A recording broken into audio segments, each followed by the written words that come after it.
참여 예수님, 성이윤일 요한성당의 임종욱 바오로 신부입니다. 이 시간 지난번 본당 홈페이지에 올려드렸던 성경 및 교리 학습지 풀이 해설하는 시간을 가져보도록 하겠습니다. 3월 22일부터 본당에서 본격적으로 줄 미사를 비롯한 모든 기도 모임들 또 친교 다 중단되었습니다. 중단과 함께 어떻게 우리 신자들에게 미사는 중단되었지만 신앙생활을 계속 이어가야 할 것인가 고민하던 끝에 제가 여러분들 한 분 한 분 다 다시 재교육 하고는 싶은데 그런 방법들을 이번 기회에 이런 또 유튜브를 통해서 학습지를 먼저 올려놓고 또 여러분들이 공부하고 또 제가 또 해설을 풀어드리고 이렇게 하면은 또 관심을 가지시는 분들은 많이 참여할 수 아니겠나 또 그렇게 생각을 했습니다. 제 생각으로는 이 코로나 사태가 끝날 때까지 집에서 미사는 여러분들이 지금 뭐 유튜브를 통해서 미국 미사 또 한국 미사 드려도 되고 또 제가 또 매주일마다 강론을 올리기 때문에 그렇게 하면 되고 나머지 좀 교리 공부 약한 부분들을 이런 시간을 통해서 몰랐던 부분들 또 예전에 교리 받으셨던 분들은 아마 지금 이런 시간들이 통해서 다시 알거나 아니면 또 잊어버렸던 것들을 다시 기억해내는 그리고 또 공부하면서 다른 뭐 비신자도 괜찮고 그분들에게 우리의 어떤 교리들을 또 알릴 수 있는 그런 기회가 되지 않겠나 생각을 했습니다. 좀 다소 좀 늦었지만 지금부터 또 여러분들에게 올리는 내용들 계속해서 해설하는 시간 가져보도록 하겠습니다. 이게 끝나면 좀 더 이렇게 여러분들 학습 지식이 또 교리 지식이 쌓여서 뭐 연말에 어떻게 어떤 방법으로 또 좀 재미있는 퀴즈 대회도 한번 해볼 것이고 그러면서 또 우리 안에서 더욱더 공동체가 또 재미있는 친교를 가지는 그런 시간을 아직 뭐 구체적인 계획은 하지 않았지만 그렇게 해보려고 합니다. 그래서 여러분들이 비록 코로나19 사태로 모든 것들이 셧다운 되었지만 우리는 이렇게 온라인 상에서 또 여러분들을 만나고 또 교리 공부를 할 수 있는 그런 시간이 되었으면 좋겠습니다. 예, 먼저 그러면 이제 학습지 풀이 본격적으로 들어가 보도록 하겠습니다.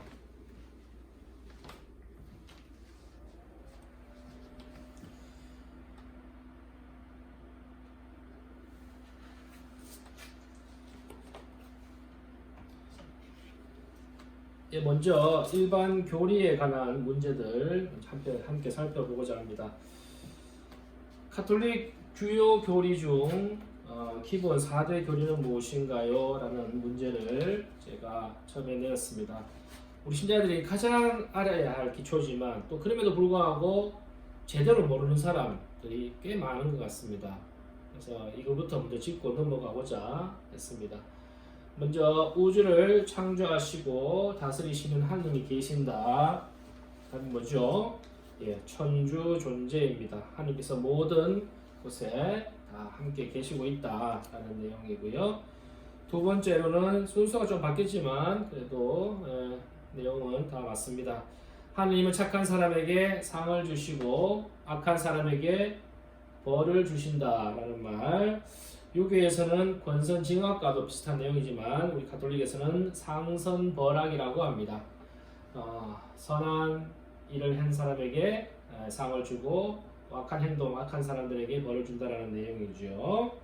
그리고 우리가 가장 또 처음으로 교리를 또 알고 있는 하나님이 한 분이시지만 세 위격으로 존재하고 계신다. 즉 성부와 성자와 성령의 모습으로 한 분으로 존재하신다. 삼위일체입니다. 그래서 성부의 역할, 성자의 역할, 성령의 역할이 있다. 성부는 또 창조적인 모든 이 세상을 창조하고 인간들 창조하신 그런 창조의 모습으로 계시고 또 그의 아들 예수님께서는 성자께서는 우리를 구원의 역할로 존재하고 계시고 또 성령께서는 우리 예수님이 죽고 부활하시고 하늘로 올라가시고 나서 우리에게 약속하신 성령을 보내주시겠다고 약속하셨죠. 그래서 성령은 지금 우리 가톨릭 교회를 거룩하게 변화시키는 성화, 정화의 의미, 정화의 역할 그렇게 보시면 되겠습니다. 그리고 네 번째로 사람이 죄로 인하여 하느님을 잃게 된 것을 성자 예수 그리스도가 십자가의 죽음으로 누구든지 세례를 받으면 그 공로로 천국 영광을 얻을 수 있다라는 내용 뭡니까? 바로 강생구속입니다. 하느님이 인간의 몸을 하느님이 당신의 아들 예수님을 통해서 인간의 몸으로서 오셨다. 육하의 신비라고 볼 수 있습니다. 그래서 내리강 잤습니다. 인간으로 내려오셔가지고 우리를 구원해 주시는 속죄를 속량에서 벗어나게 해주신다. 그래서 사람의 죄로 인해서 하나님을 잃게 된 원죄 이야기를 하고 있죠. 그래서 당신 아들 예수님을 통해서 예수님을 믿고 세례를 받으면 우리는 다 영원한 영광을 누릴 수 있다, 영원한 생명을 누릴 수 있다라는 내용입니다. 이렇게 해서 네 가지 기본 교리가 가장 중요합니다. 반드시 요거를 아셔야지 또 여러분들이 이따가 6번의 내용과 함께 또 살펴볼 건데요. 긴급한 상황에서 대세를 줄 수가 있는 이 내용을 모르고서는 대세를 주시면 안 된다는 겁니다. 다음에 또 6번과 함께 다시 또 설명을 해드리겠습니다. 다음 이제 보기가 쭉 있습니다. 이 보기 가운데 이제 적합한 말을 찾아 넣는 2번 문제입니다. 갈로 안에 뭐뭐란 어원적으로 드러나다, 나타나다, 열어 밝히다, 레벨라레라는 라틴어 동사에서 유래해서 어떤 감추어져 있는 것이 자기를 드러내어 밝히는 것으로 성서적인 의미에서는 거룩하신 야훼 하나님이 자기 스스로 인간에게 드러내심을 뜻한다라는 내용입니다. 바로 계시입니다. 계시. 열다, 가르치다에 이 한자 개자를 쓰고요. 보이다, 볼 시자를 써서 사람의 지혜로 알 수 없는 그러한 진리를 신이 가르쳐서 알게 한다라는 그런 또 사전적 의미도 있습니다. 우리가 성서적인 의미에서는 감추어져 있는 것이 감추어져 있는 하느님이 당신을 인간에게 드러내 보이신다라는 그런 뜻으로 계시란 말을 쓰고 있습니다. 이 계시의 방법은 두 가지가 있습니다. 바로 3번 문제와 이어지는데요.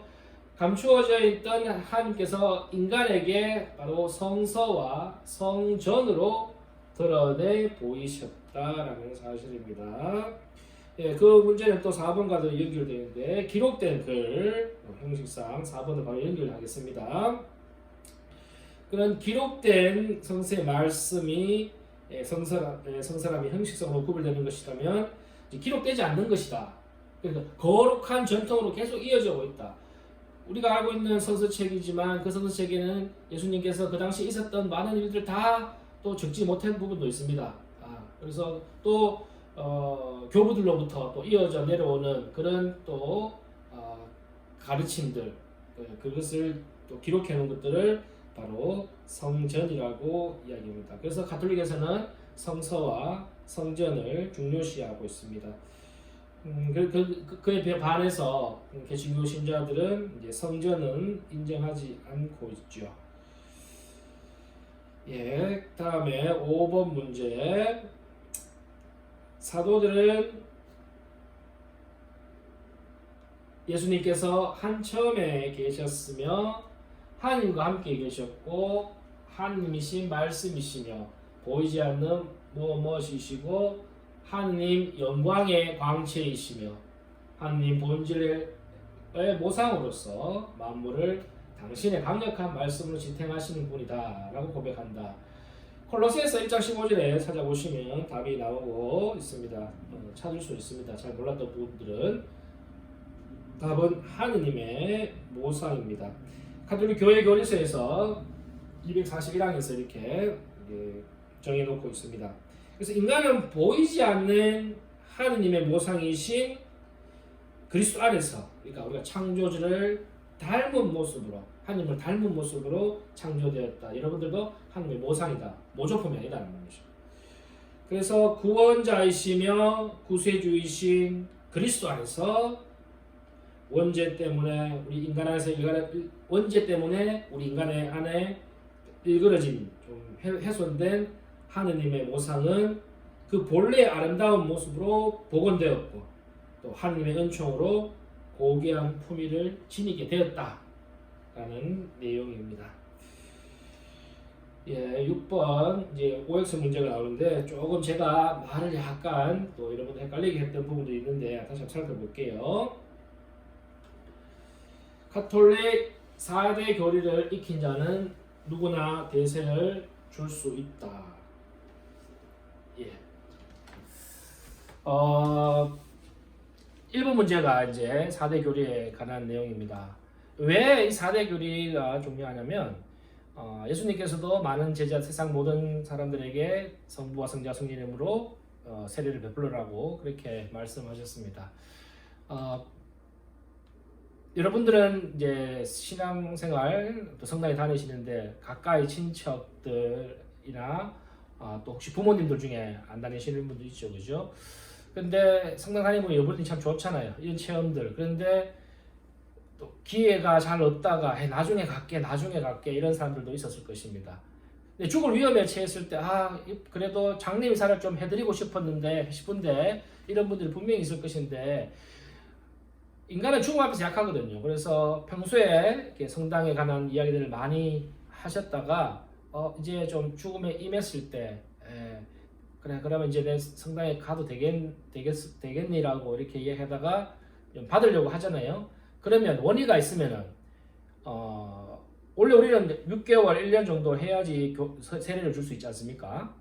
그런데 이제 죽음에 임한 사람들에게서는 이제 급한 세례에서 대세를 줄 수 있는데 내가 가톨릭 신자가 되겠다는 그런 의지와 함께 가톨릭 4대 교리를 이렇게 듣고 받아들이겠다는 그게 있어야 됩니다. 그러면 보통의 이제 여러분 신자들이 4대 교리를 알아야 되잖아요. 그래서 4대 교리를 알고 그 사람이 세례를 받겠다는 원의가 있다면 여러분들이 물을 부으면서 나는 성부와 성자와 성령의 이름으로 세례를 줍니다. 유효하게 됩니다. 그래서 근데 세례를 받고 싶어 하는데 4대 교리를 모르고 그냥 사람에게 세례를 줬다.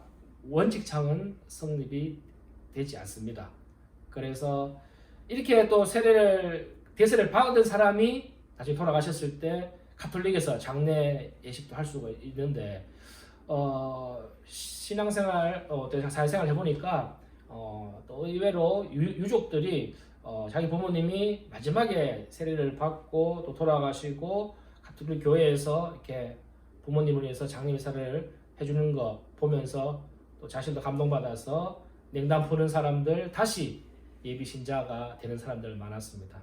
그래서 또 뒤에 문제가 나오겠지만 모든 성사는 세례 성사를 받아야지 다른 성사를 줄 수 있지 않습니까, 그죠? 그래서 대세를 통해서 또 다른 혹은 대세 주었다가 또 나을 수도 있지 않습니까?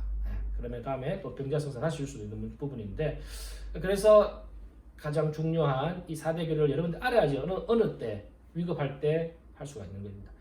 위급하지 않은데 그냥 그 사람이 세례 받을 의향이 있고 4대 교리 가르쳐주고 세례를 줬다, 사실 무효죠. 좀 병중에 오래 아프거나 할 때는 가능하기 때문에 이 4대 교리를 여러분들이 꼭 알면 좋겠습니다.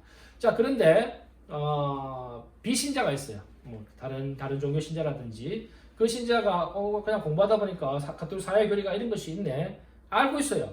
그런데 자기 집안에 누가 아파. 그래서 근데 막 돌아가실 때가 돼가지고 주변에 다른 가족들은 없고 그 사람이 가톨릭 신자는 아닌데 그 사람이 알고 옆에 있어요. 근데 또 4대 교리를 알아.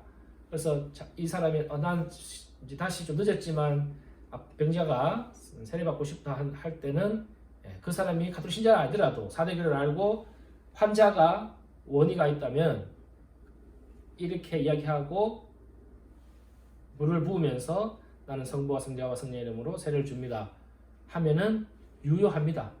하지만 대부분의 비그리스도 신자가 가톨릭 4대 교리를 아는 사람이 과연 있을까? 그렇지 않다는 거죠. 만약 그렇게 있다면 가능하다는 겁니다. 그래서 그러고 나서 어떻게 해야 되느냐? 대세를 주고 나면은 본당에 누구누구를 이렇게 위급한 상태에서 세례를 줬습니다. 이렇게 알려주셔야지 사무실에 기록을 합니다.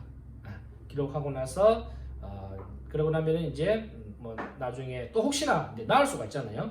그러면 뭐 그분에게 언제든 뭐 다시 세례 보충 예식을 좀 하고 또 세례를 준다든지 아니면 또 더 회복이 된다면은 견진까지 준다면 더 좋을 거고 봉성체도 갈 수 있는 것이고 내용이 그렇습니다. 그래서 그만큼 이 4대 교리가 중요하다는 거 반드시 꼭 알아주시면 좋겠습니다. 다음 문제 계속해서 보도록 하겠습니다. 그래서 정답은 O입니다. 다음 문제 7번 성사는 모두 7가지이며 한 사람이 성사를 받을 수 있는 것은 6가지다.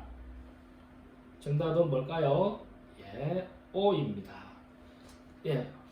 성사 7가지 무엇인지 다 아시겠죠? 세례성사, 성체성사, 견진성사, 혼인성사, 그리고 신품성사, 그리고 병자성사. 맞죠? 자, 여기서 그러면 저 같은 경우는 신품성사를 받았기 때문에 혼인성사를 받지 못합니다. 그죠? 여러분들은 신품성사를 받을 수 없었기 때문에 혼인성사를 받을 수 있습니다. 그래서 총 6가지가 받을 수 있다는 것입니다. 결혼한 사람이 이제 이혼을 하거나 사별을 하거나 해서 신품성사 이제는 안 됩니다. 아주 과거에는 그런 경우가 그러니까 이제 초창기에 할 때 그게 가능했었는데 이제는 안 되고요. 또 신품성사 받은 사람이 이제 사제직을 포기하고 혼인성사 거의 받을 수 없습니다.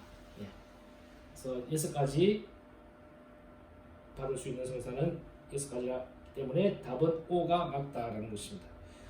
다음에 7성사 중에서 입문성사에 해당하는 것은 세례성사와 성체성사이다. 제가 이거 문제를 좀 디테일하게 했어야 되는데 잘 못했습니다.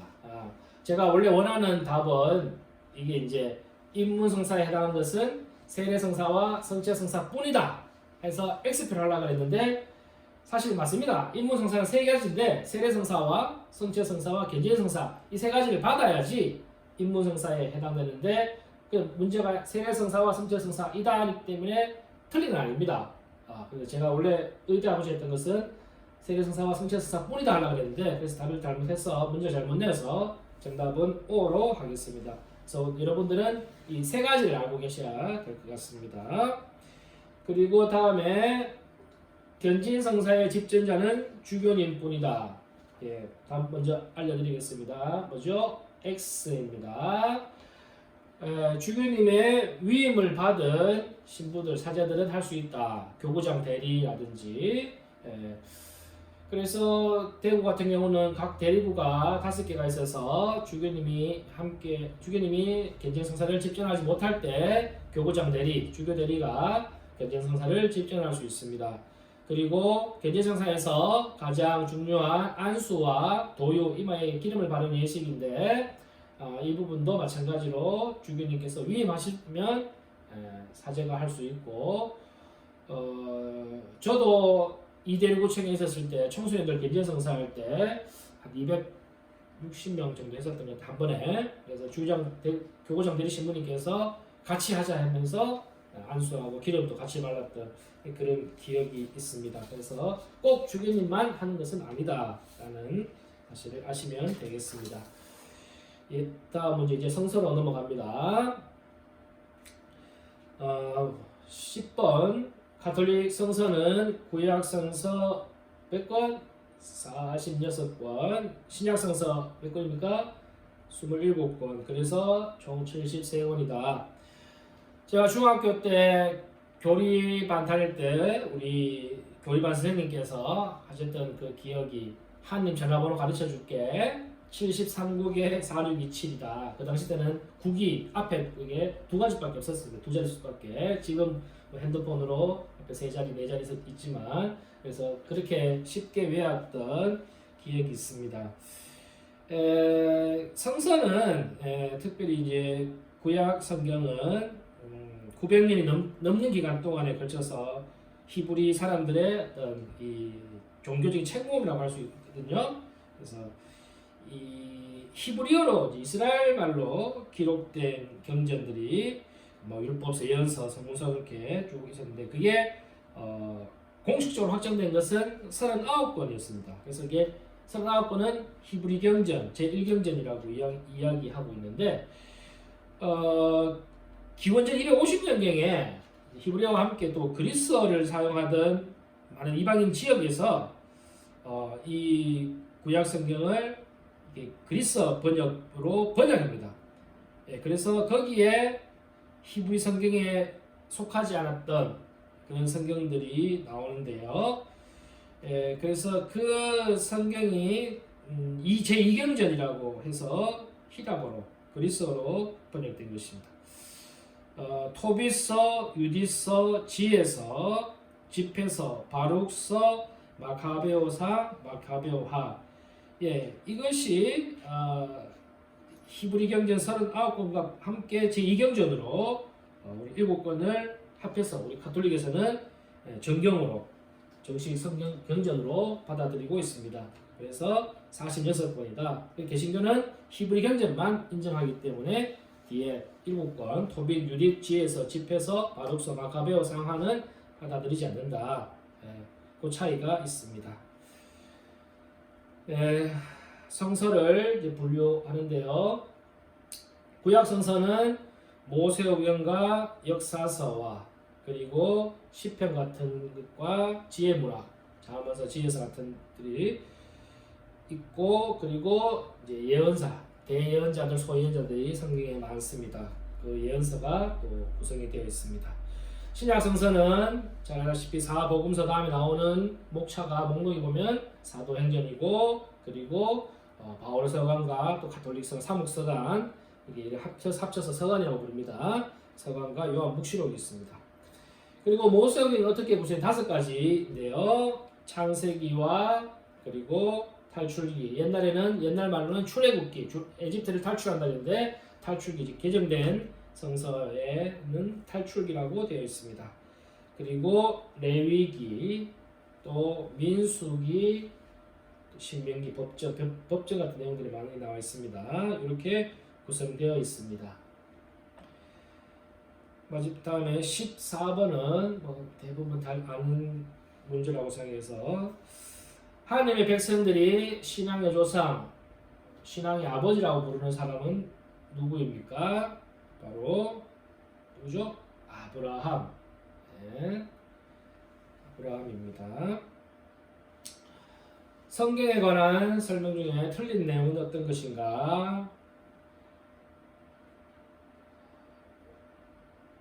성경은 사실 사람이 쓴 거 맞는데 아무 사람이 쓴 것이 아니라 성령의 영감을 받은 사람들이 에서 작성이 되었다.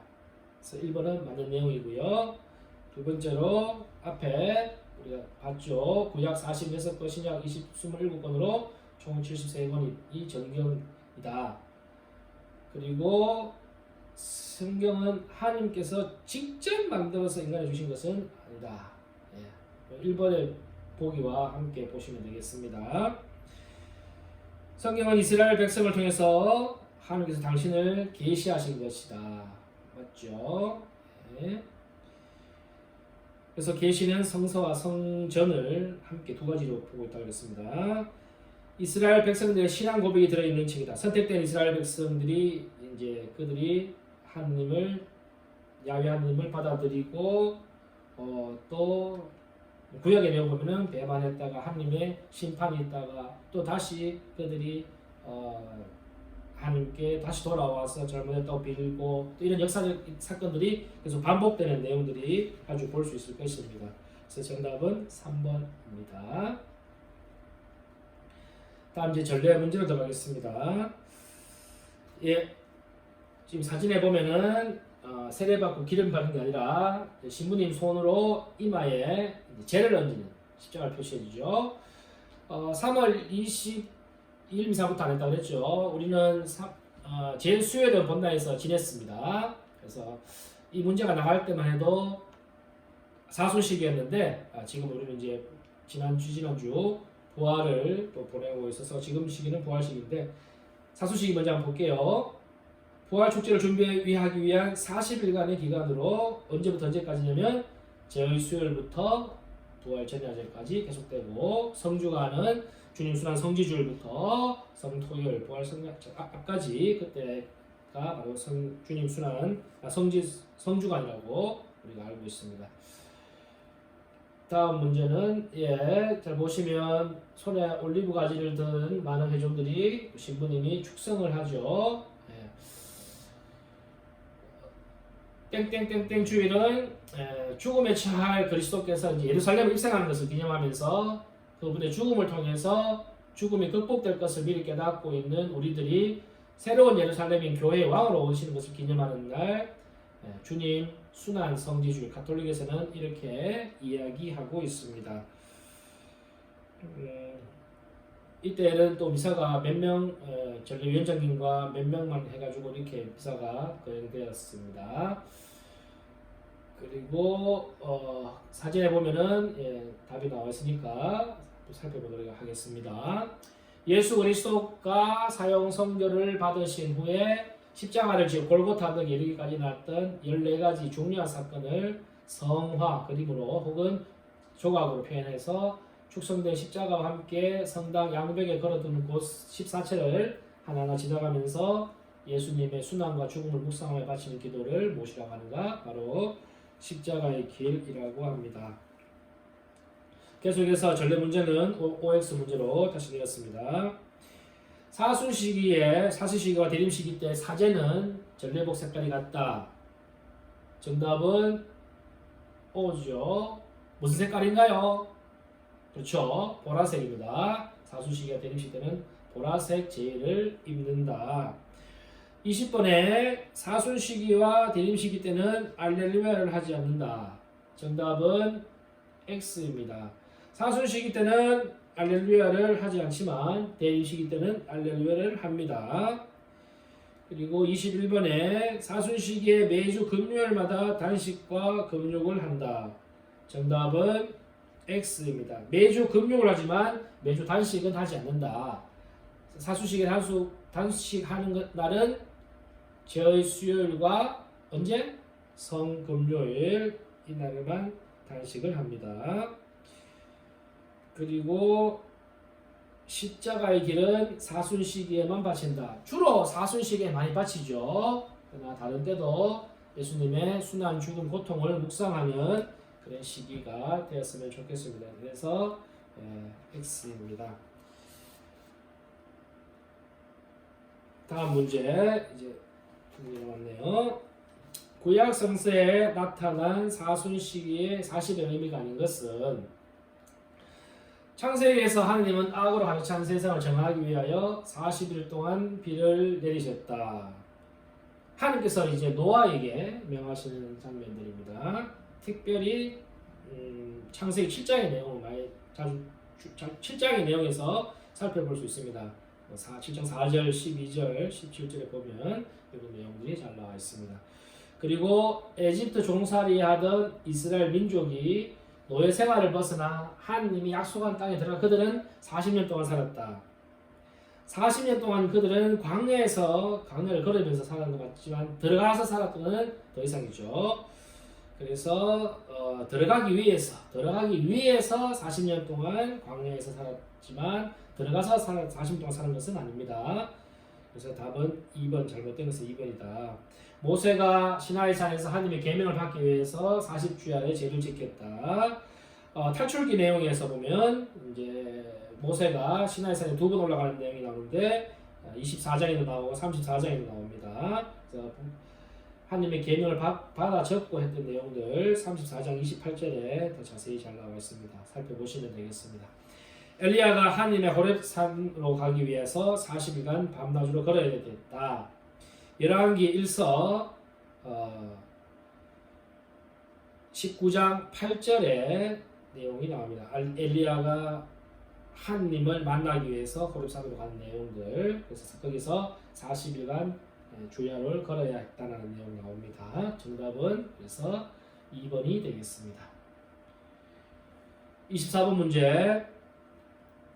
신약 성서에 나타난 사순 시기의 사실의 의미는 무엇일까요?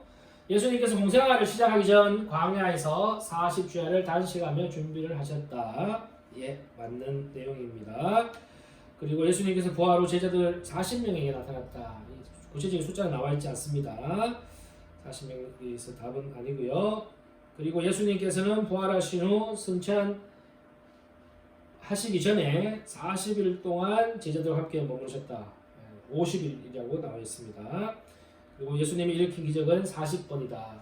예, 아니죠. 그래서 정답은 1번이 되겠습니다.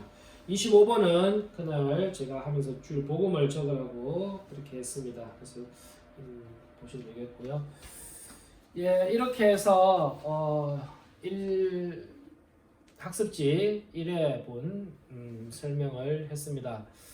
또 곧바로 이제 2회분도 이제 제가 녹화해서 여러분들과 설명을 드리겠습니다. 대략 코로나19 사태가 언제 끝날지 모르겠지만 이 기간에 집에서 제가 공부할 수 있도록 이런 학습지에 올렸는데 부담 가져가지고 또 공부하시지 말고 그냥 집에 홈스테이 하시면서 천천히 한번 이렇게 보면서 찾아보고 몰랐던 사실 알면 여러분들에게도 유익한 도움이 되지 않겠나 생각이 됩니다.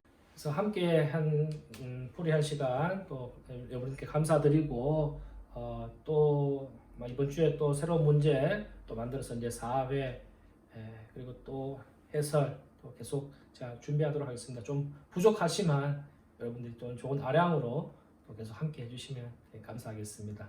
그럼 다음 시간에 또 뵙도록 하겠습니다. 감사합니다.